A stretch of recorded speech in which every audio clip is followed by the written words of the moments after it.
আলু ভাজি করব। ভাজি করার জন্য সয়াবিন তেল, 2টা শুকনো মরিচ, বেশ কয়েকখানি পেঁয়াজ কুচি, দিয়ে দেব 6-7টা কাঁচামরিচ। পেঁয়াজটা লালচা করে ভেজে নেব।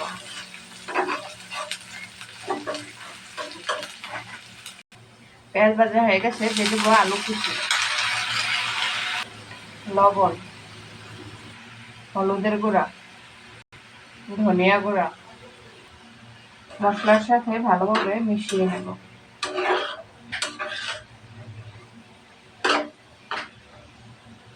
ভাজি সিদ্ধ হওয়ার জন্য ঢাকনা দিয়ে ঢেকে দেব। আলু ভাজি হয়ে গেছে, দিয়ে দেবো ধনিয়া পাতা। দেখুন কালারটা কত সুন্দর হয়েছে। হালকাভাবে একটু নাড়াচাড়া করে নেব।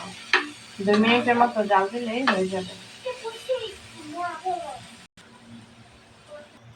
মাটির নিচের আলু দিয়ে চিংড়ি মাছ দিয়ে রান্না করবো। রান্নার জন্য তেল, চিংড়ি মাছটা ভাজা নেব।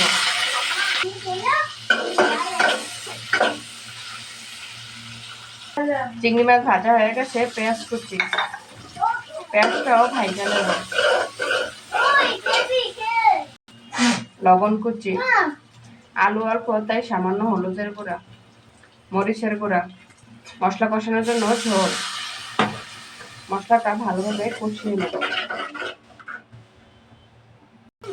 মশলা কষানো হয়ে গেছে, দিয়ে দেবো আলু। আলুটা একটু 5 মিনিট কষিয়ে নেব।